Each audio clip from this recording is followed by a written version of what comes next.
What if I told you our government is hiding definitive proof of alien life? A recent poll reports 40 million Americans have seen or know someone who's seen a UFO. But military leaders and politicians continue to deny the existence of aliens. Finally, government insiders are breaking their silence and giving us the truth about what they know and why they're covering it up. Of all the things you've emailed me about, here's one of the most requested. It is time to decode what the government knows about alien life.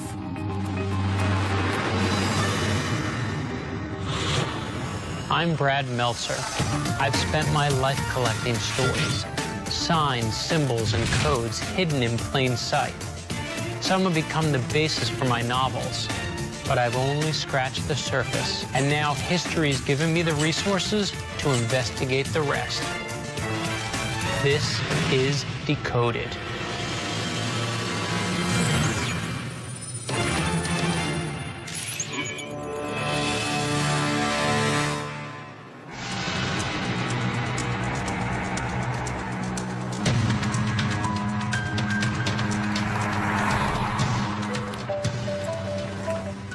Hi, Brad.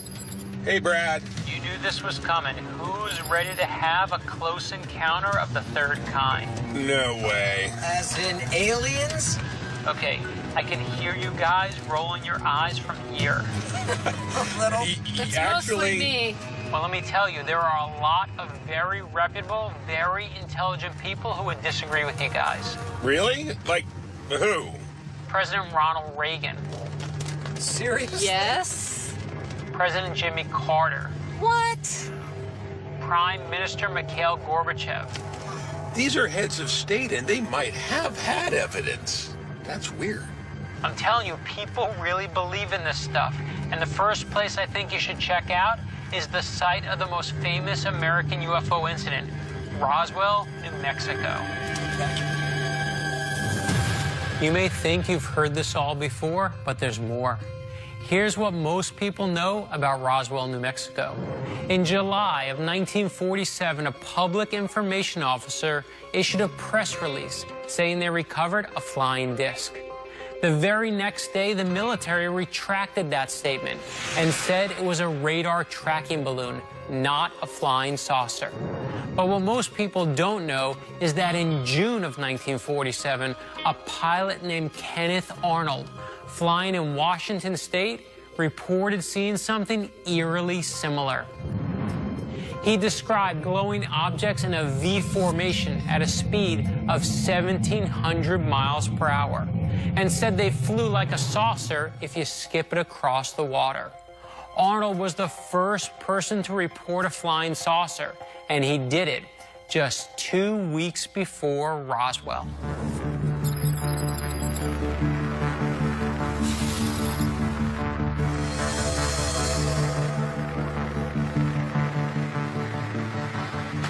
My dad was Walter Hott. He was a lieutenant at the local base here, Roswell Army Airfield. He was a bombardier navigator with flight status. He also was a public information officer for the base. And on July 8th, 1947, Colonel Blanchard called him in that morning and said, "You need to issue a press release. We found a flying saucer," so we issued the press release. Basically, we have in our possession a flying saucer. It's being flown to higher headquarters. And there was a contradictory story the next day saying, from General Ramey, saying basically, it's a weather balloon. People here didn't know what they were talking about. And once they said, it's a weather balloon, it's classified, done. Here's the key question, right? Maybe it was just a weather balloon. So to figure it out, we need to ask, what did Hout actually see? Did it look like a weather balloon? Here's the fact you need to know. At the time of the Roswell sighting, weather balloons were made from a flexible, lightweight neoprene rubber, weighing in at less than 1 pound. Tethered to the train would be a short nylon kite tail featuring a data transmitter. But that's about as complicated as these devices got. how it described something otherworldly and indestructible. So, could an accomplished military man, an aviator, really confuse an extraterrestrial spacecraft with a 1-pound weather balloon? Did you ever have a heart-to-heart with your father and say, okay, Dad, what exactly did you see, or what do you know? He handled the debris. I did ask him at one point for some details about the saucer, about 22 feet in diameter. He did make statements about we couldn't burn it, we couldn't tear it, we couldn't cut it, which told me that it was not of this earth. Did your father see the bodies? My father saw something under a tarp at the hangar. Now, he did describe large black eyes, slits for nose, little slit for mouth, slit for ears, long extended forefingers, longer arms, which to me is pretty detailed for somebody that didn't see something. Do you think that the government is covering something up? My opinion, and general opinion of probably about 75% of the people that come through the museum, yes, the government is covering something up.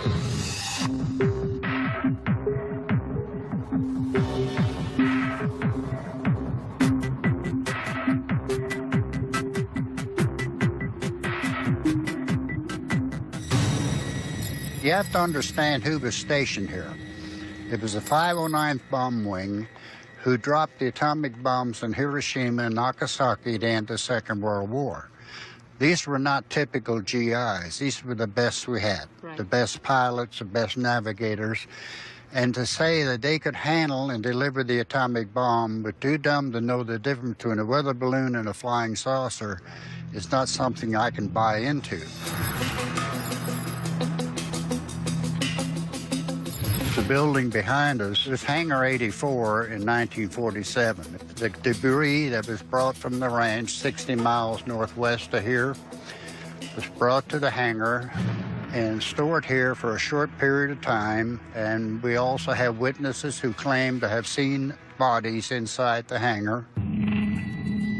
A body from the crash. Most of the people that I've talked to now say they were what we would refer to as humanoid. Walter Hott told me that he saw a body laying on the floor, partially covered with a tarp that he described as about the size of a 12-year-old child. They have the features of a human body, except they have the larger eyes, the bigger head. There's been descriptions of 4 fingers instead of 5, very thin. Not anything that anybody has ever seen. What is your belief about this humanoid? Based on the information I've gotten over the last 20 years, 15, 20 years from witnesses, I have to believe that it was not anything of Earth.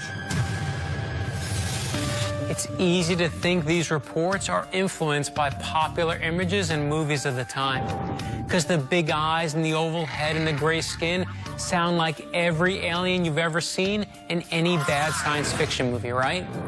Except that most of those movies came out after the reported alien sightings, and many of the movies claim to have been based on depictions of people's reports. So which came first, the chicken or the little green egg?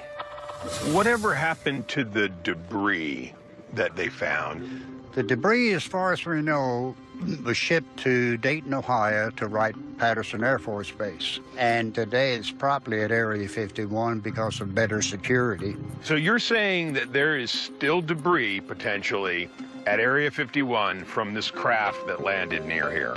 Most definitely. How hard is it to get into Area 51? You have no chance. I went there in 2006. There's a 13-mile long dirt road that goes down, and there is no fence. You have a gate, you got signs. One of the signs that's the use of deadly force is authorized, and I believe they mean it. It's patrolled by F-16s and helicopters. They have spheres on top of poles every so often for the pilots to know where the boundary is. And then there's a camera mounted on a 30-foot pole. You're just making me want to go there so badly. Oh, you do? man. Is there anywhere to hide out there? No. No, and they know you're coming. That 13-mile road, by the time I got to the entrance, they probably knew my license number, they knew where I was from. If you go in there, you're looking at possible imprisonment, and they're gonna know where you're at for the rest of your life.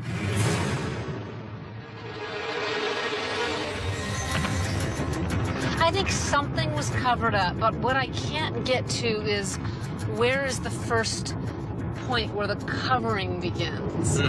Well, let's start with the first press release. I mean, we've learned from Julie Schuster that her father, created this press release, and then before that day ended, there was a retraction and a redo. I'm with you. Something happened. I'm just not sure exactly what it was. A weird flying object. Information gets released, they don't want released, they're like, oh, we gotta like rein this thing in. But this is a 6-decade-long cover-up. Then you start getting into what else is going on at Area 51. I mean, these are massive stretches of land. I think we can all agree on one thing, right? Something crashed in Roswell in 1947, and it wasn't a weather balloon. Absolutely. Wasn't a weather. And I think we can also agree that we have to go to Area 51.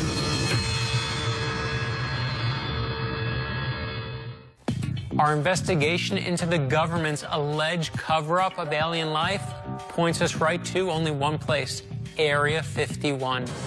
Although it was first used as a military airfield in the 40s, and it's been home to CIA spycraft and nuclear testing since the 50s, the government denied that Area 51 officially existed until July 14th, 2003. But before Buddy, McKinley, and Scott attempt to access one of the most highly secretive and classified locations on U.S. soil, we found some people who actually work there. And right now, they're willing to talk to us. I was told that what I was going to be guarding was more classified than the atomic bomb. Can I ask you what it is you were guarding? We weren't told that it was a weather reconnaissance plane. So even though you had a security clearance, you were still basically lied to about what exactly it was you were guarding. Of course, and that's the way it had to be. This is the guy you want in your corner. I love this man. He was one of the very first people employed at Area 51. He was given a directive to keep quiet on his first day in 1957, and that directive was never officially lifted. So as much as I want him to tell us absolutely everything, he is still honoring his orders. You gotta respect him for that. But does that mean we're not gonna ask him what he saw in Area 51? What are you, high? Were you given access to the entire area? I mean, could you go anywhere you wanted? No, there was one building, a hangar, that was limited to almost everybody. There was only maybe half a dozen people could go in there. And you never saw what was in there? Yes, You did? yes, Are you allowed to say now what was in there? no. Wow. But everybody makes an error. And it was on a weekend. And I was walking, checking all the doors, making sure everything was secured. And I come up to this hangar that I'm not supposed to go in. And I cracked the door, and it's open. You saw something that you can't discuss with me. And all these years later, you still can't discuss that? I've never told anybody. The government has declassified all kinds of top-secret documents on subjects ranging from Watergate to Guantanamo Bay, from the Bay of Pigs to the Vietnam War, and even the attacks on September 11th. All of those are hugely sensitive topics that the government would love to control. But they've complied with the Freedom of Information Act and released the information to the public. Why then is Area 51 the one topic so sensitive that the government refuses to give up even a single detail? I have to ask you the obvious question. You worked there for a number of years in Area 51. Did you see or hear about any extraterrestrial aircraft or beings being on that property? No. Now, with the other personnel, I mean, were things pretty tight once you were there? I mean, was everybody that worked there as tight-lipped as you? Well, I don't like to get in, but you're getting into an area that is very, very sensitive when you're talking about national security. So it's possible after I had gone, the program that Bob Lazar was assigned with would have been, I believe, better off had they kept it as secret as possible, and a lot less people would know about it today. Bob Lazar is a fascinating and controversial character. And to be clear, when you deal with him, it is difficult to separate fact from fiction. Lazar claims to be an MIT and Caltech educated physicist. He was reported to have created a jet engine car that could go over 200 miles an hour. But his infamous claim is that he worked in Sector 4 of Area 51, directly with alien spacecraft and technology. Of course, this is denied by the government. And the schools he swears to have degrees from, Caltech and MIT, they have no record of him attending.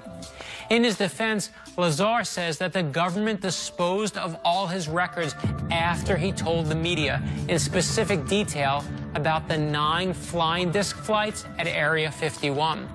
And here's where it gets even more interesting. Lazar didn't just claim to see alien saucers. He claimed to have seen aliens.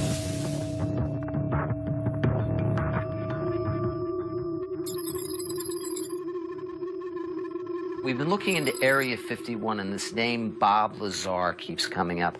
And we understand you were friends with him. Is that correct? Yes, I met Bob in 1988, summer of 1988. Took us out to see one of the flying saucers fly.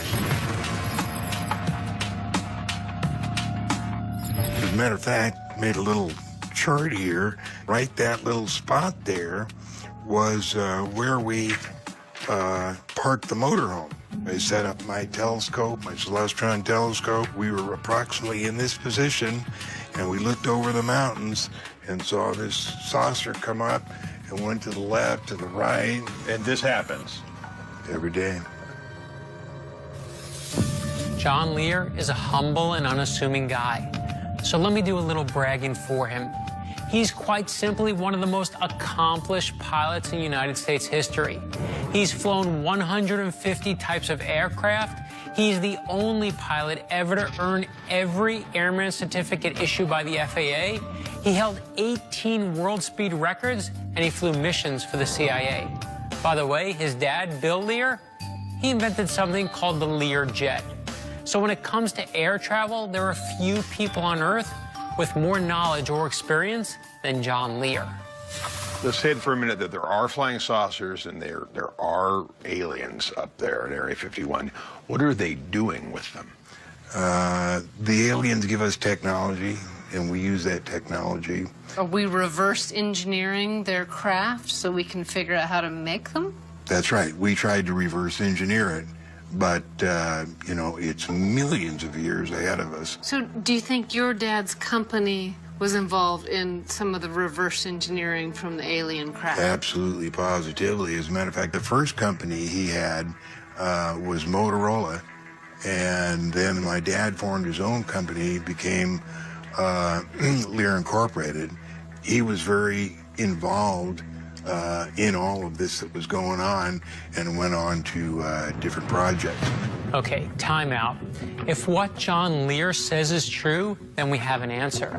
Why would the government want to deny that aliens exist or that we've had contact? One reason, because the government itself is actually borrowing from alien technology. And before you roll your eyes, think for a second of the historical context. We're in a quickly escalating Cold War, one that's being fought with espionage, science, and futuristic weapons. At a time like that, you're telling me that we wouldn't do anything to maintain a technological edge over our enemies? And here's what we know for sure.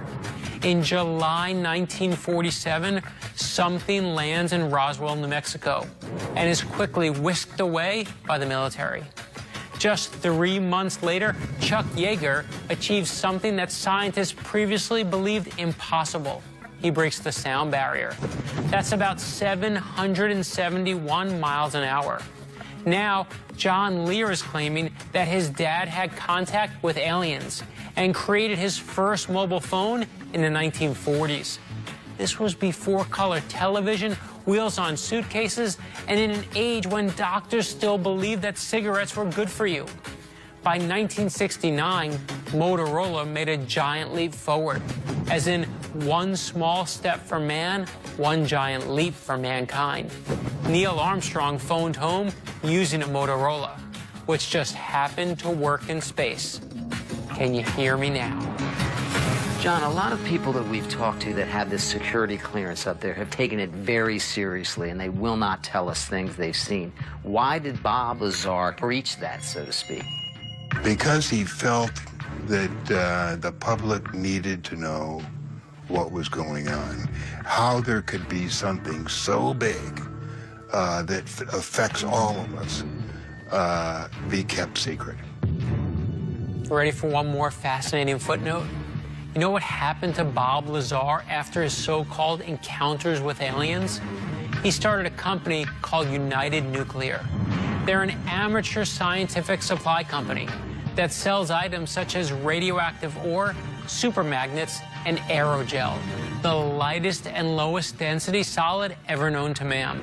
This stuff is so light, it's only 3 times heavier than air, but it can support 1,000 times its weight, and its melting point is 2,200 degrees. I know it sounds wacky, but you have to admit, the people who claim to have had contact with aliens also seem to keep suddenly coming up with material and technologies that the Earth has never seen. How can they possibly keep this secret for so long? They're very good at keeping a secret. They've been into it, way before Roswell. They've got it so well covered up that until they're ready to release anything, nothing's going to come out. You have no idea what you don't know. So far, our investigation into what is believed to be a U.S. government cover-up of extraterrestrial life has turned up some incredible stories of people seeing alien spacecraft and alien bodies. Officially, all the government will say about Area 51 is that it's an operating location near Groom Lake, Nevada. But we've confirmed it's a test site for experimental aircraft and weaponry that's used by the Air Force and the CIA. Some say it's also a storehouse for recovered UFOs and the aliens that died when they crashed on Earth. Others say the aliens didn't die. Images of Area 51 never appear in U.S. government maps, aviation, or navigation charts. But there's rumored to be a secret airline just for transporting Area 51 employees. The airport allegedly lies on an unmarked airfield, completely hidden from view, unless you know where to look.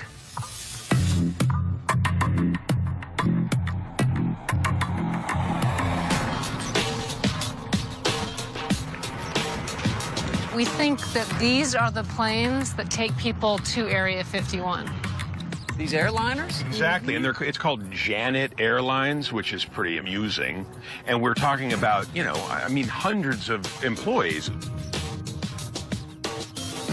Janet Airlines actually has 6 737s carrying approximately 190 passengers each and 5 smaller jets.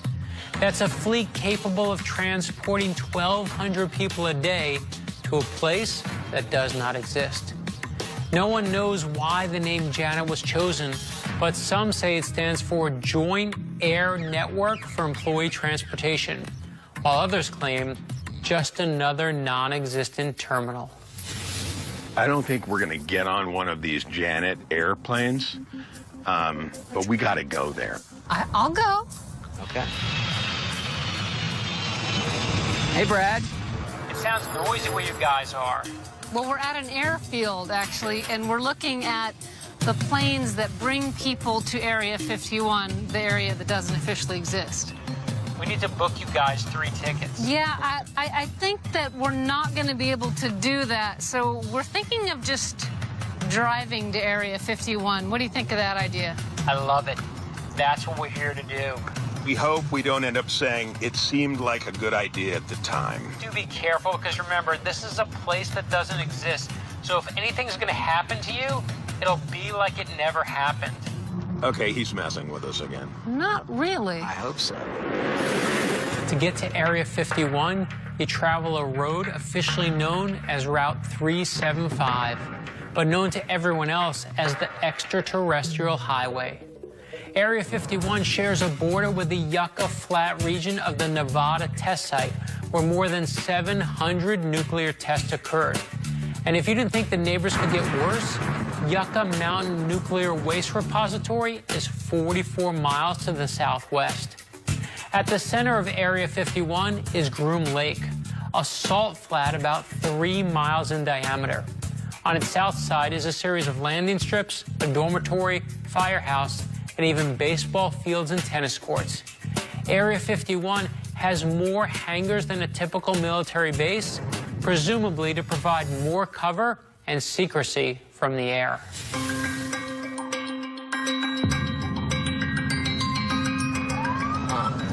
Okay. Look at the cops are pulling us over. They're not after us, because Okay, that's like what is that? multiple cop cars. Their Wait. lights are on. You think that's coming from Area 51? We were just a few miles outside of Area 51 when we saw a huge line of police cars speeding towards us. Lights were flashing, sirens were blaring. We pulled over and none of us could believe what we saw next. Okay, there's a giant white thing coming this way. Look at that thing. It's a wide load. Look at this. This is beyond a wide load. It's taking the whole... Okay, here it comes, right there. Check it. What? I didn't. No, but that thing was massive. Oh my God. McKinley, from an engineering standpoint, I mean, what in the world could be going down the road that big way out here? I don't know. I have guided in turbines and generators for power plants that were actually smaller than that. How about that many cops? Oh, no. Never. Right. Never. And, you know, I'm wondering, to cover something, you would either want to keep it veiled so you can't see it or protect it. Protect it. So the question is, what was it and where's it going? Well, we know where it came from. Keep your eyes open, guys. This is not easy to find. No. Sure we're in the right place. I don't want to run out of gas out here. A warning sign right there, guys. Uh-oh. Oh, it's right. Warning, U.S. Air Force installation. Maximum punishment, $1,000 fine, 6-month imprisonment, or both, strictly enforced. Okay, wait. Look. The strictly enforced part that kind Look. of freaks me See, out. there's 2 people in that vehicle, Where's the vehicle? right on the top of that. Oh, hill. yeah. I don't like this at all. You just want to like see what's going on. Yeah. I mean, All right, let's check it out. hold on. Are we good? They're still not moving.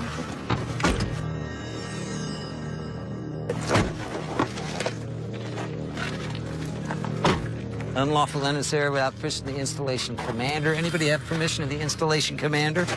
Do not. Not. Well, So it has an actual name, the Nellis Bombing and Gunnery Range. That's a confidence that's builder. a bunch of crud. Oh, you don't think that's... No, that's not what this is. Everyone had different opinions on Area 51, but the one thing everybody agreed on was that the security there is deadly serious. We knew we had to pay close attention to their regulations. Okay, there is a road right here, and there's no sign that says no trespassing right here. I wonder if we could go straight up the hill. Actually, we can, and that would give us a vantage point to see if we can see any. Okay, Okay. we've done this before. Let's make sure really we don't see. Okay, while we're walking, Trespassing. I'm going to make sure that car doesn't start moving toward us, and if it does, we're out of here. There's a bunch of surveillance cameras. See, there's another one up there. See, it's weird. They kind of have the same profile as the cactus. Oh, I'm glad. This is a better view, though. We're getting closer to that truck, though. Liking that. No, this place is incredible. But look, I mean, we could go. You really have to know where you're going to know where you're hiding something. Here's the most fascinating fact about Area 51. It was built on top of a silver mine. That means there's a whole network of underground tunnels and caves. The most sensitive and top secret stuff may actually be underground. So what we've got, surveillance cameras to the left.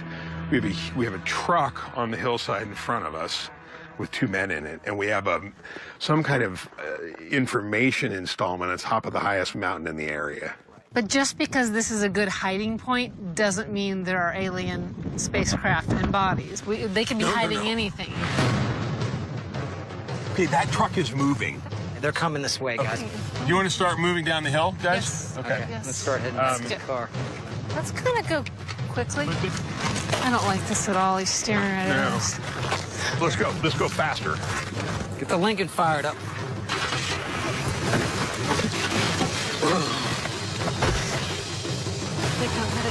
Oh, we have flashing lights. What do they mean? Okay, just, I guess, look straight up. Look Just keep going. Just don't even look at him. Just keep going. We've been searching for proof of extraterrestrial life, but we've learned the government may have already found it. Now the question is, what exactly do they know, and why won't they share it with us? So in all of your time upstairs flying around, Yes. have you ever seen anything that you couldn't explain or didn't understand? Unusual phenomena? No, I haven't. But I've got a couple of very good friends, high-performance fighter pilots. One of them had seen a UFO, not in the air, but on the ground, and he swears to this day that it landed in a clearing right next to where they were camping once. I believe what they say. Now, do I believe that it was a UFO? I don't know. I don't think he reported that, though, to anybody for the obvious reasons. Why wouldn't they? What do? You go to your commanding officer or the flight surgeon and you say, you know what, while I was out camping this weekend, I saw a UFO, and you're handling nuclear weapons, you're going to be taken off of that until somebody can explain or figure out whether you're okay still. And trust me, no aviator wants to be standing out drawing attention. They'd rather be out flying and doing what they do. Alan, we've been to Roswell, we've talked to people, and, we've seen these sort of famous pictures of flying saucers and things and discs that look like UFOs. How do you explain these images and UFOs? Well, the Air Force, they had something called Project Blue Book, and every unidentified flying object that was reported went into the Air Force in this project. Project Blue Book was a secret Air Force initiative started in 1952 to determine whether UFOs posed a threat to national security. Before they were done, they investigated 12,618 reports. When Blue Book made their report public, they claimed to dismiss 97% of sightings, although it was later reported that 22% of their sightings could not be explained. But here's the best part. Guess whose mind did get changed? The scientific consultant on the project, Dr. J. Allen Hynek, started Project Blue Book as a UFO skeptic. But during his research, that changed. Hynek accused his military counterparts of apathy and ignorance as they routinely dismissed inexplicable phenomenon as birds or balloons. There has been no evidence that unidentified flying objects are a threat to our national security. As he put it, Project Blue Book went from the investigation of the unexplained to the explanation of the uninvestigated. So you're saying that there are phenomena that are unexplainable. Exactly. There are unidentified flying objects out there. And those are worthy of looking at and pursuing until we do know. But the truth is, there still are some unexplained occurrences of sightings of things that people don't understand.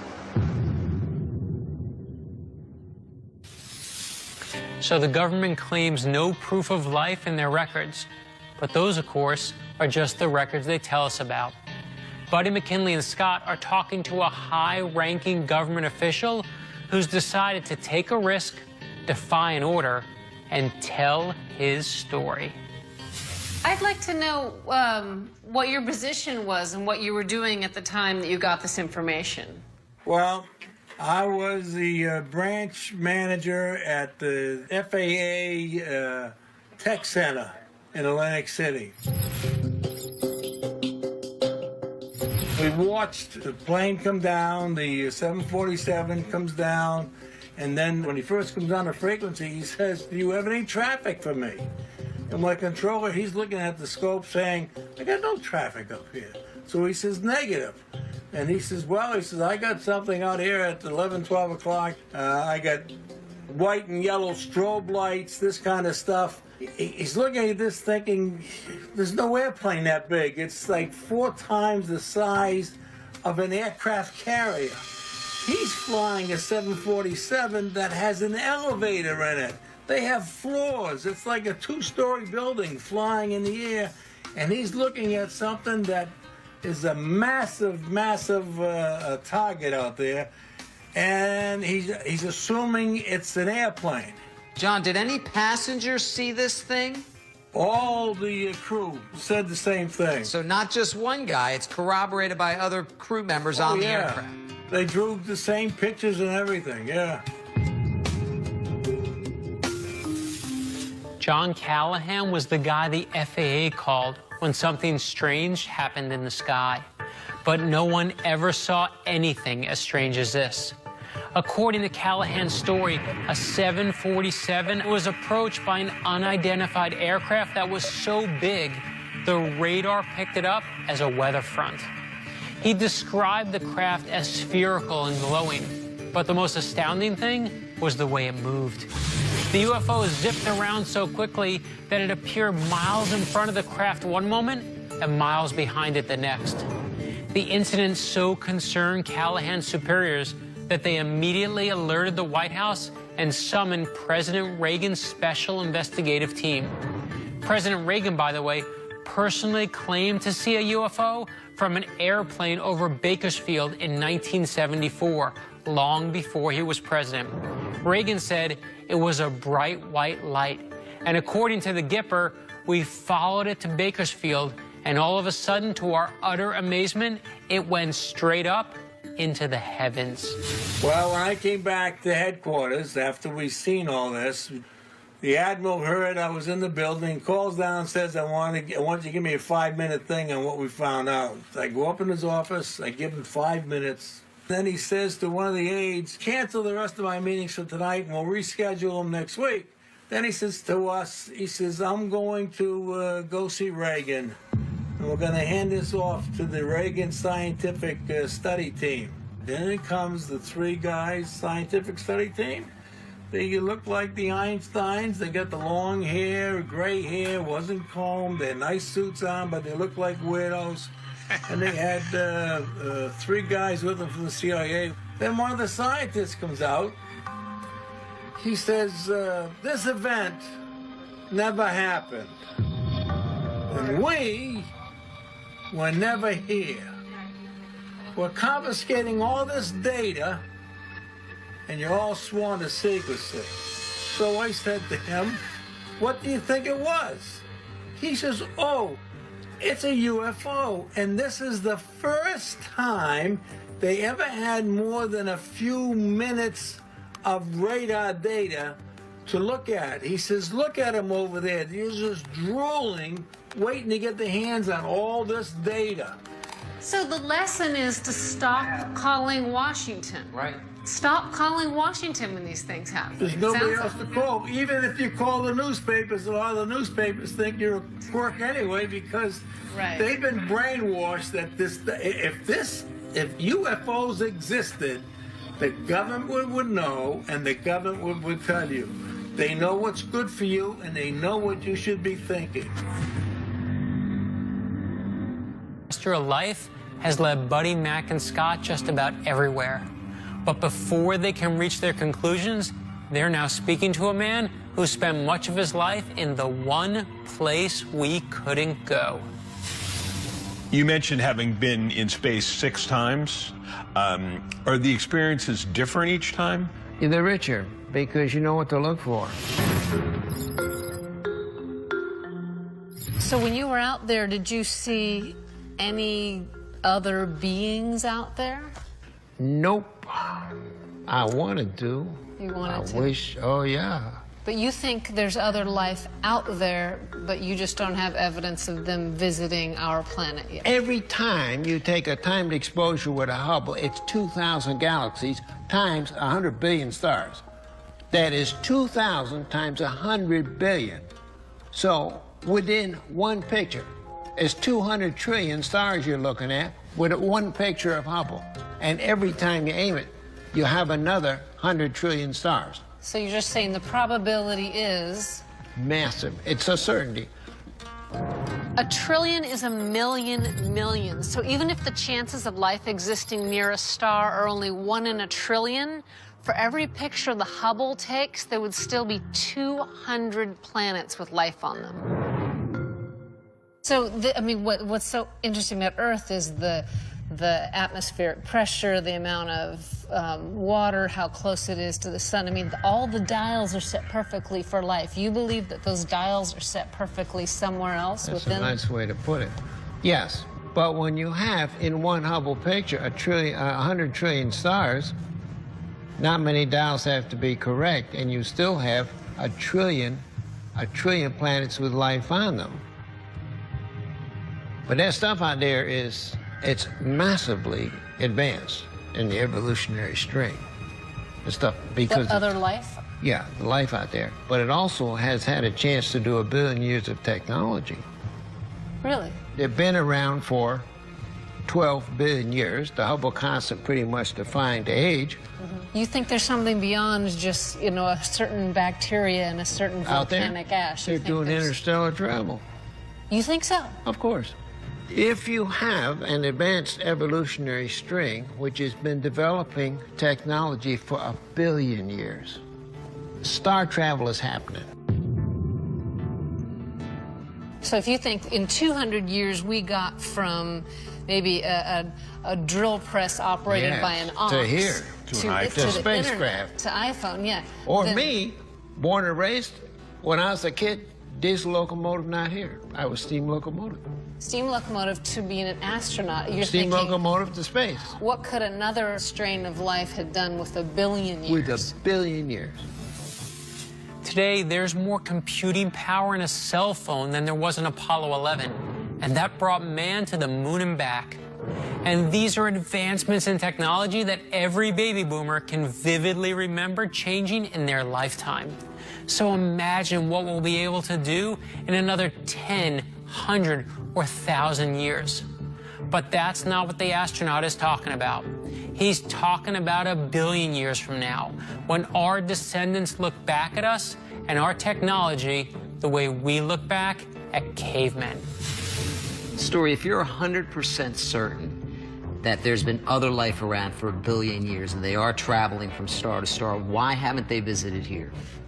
First of all, you have to look at the statistics of, yes, there's star travel going on, but there's a heck of a lot of places to go to.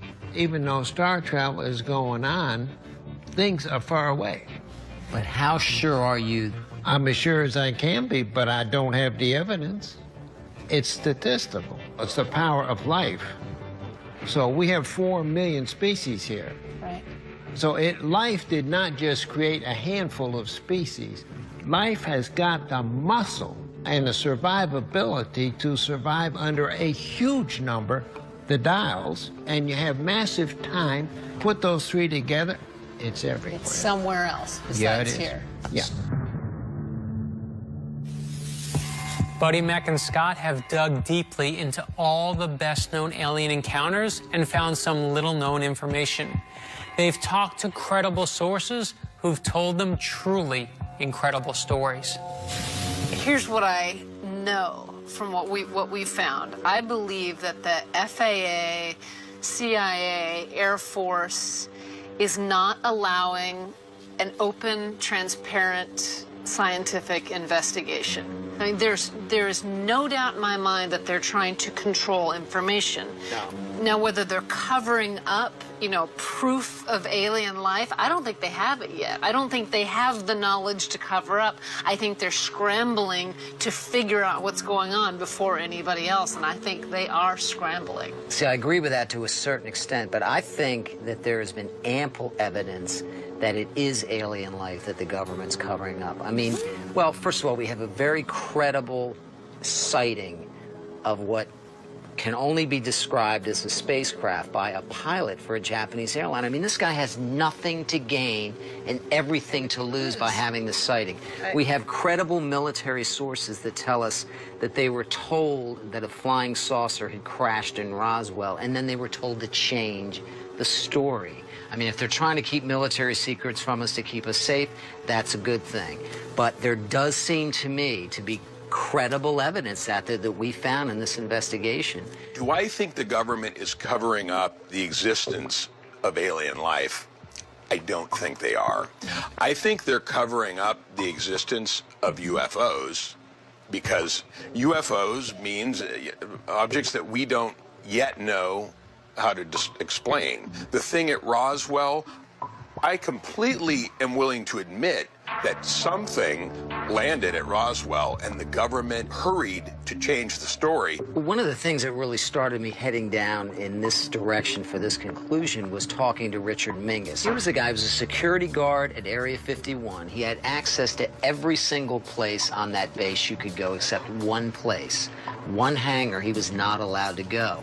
He finally took a look in there and he saw something that to this day he cannot talk about. I do believe that some other kind of life exists beyond just the life on our planet. We can't even imagine how large the universe is. And so somewhere the dials are just right for some kind of life to exist. I completely agree with you guys that alien life has to exist. Now, I will say this. I think lots of the things we've heard are pipe dreams that people are having, and they're people's imaginations, and they're people that are a little cuckoo. But there's just been too much evidence that I've learned about during this investigation to make me think that it hasn't been here at some point. That brings me back to our conversation with Story Musgrave. We looked at him point blank and said, did you see anything? And he paused and he said, no, but I wanted to. Right. Well, then let me just ask you point blank. Do you think alien life exists at all, anywhere in the universe? I have seen a UFO. You're kidding, right? You don't tell everyone that you've seen a UFO for a lot of different reasons. Makes you sound like a wingnut.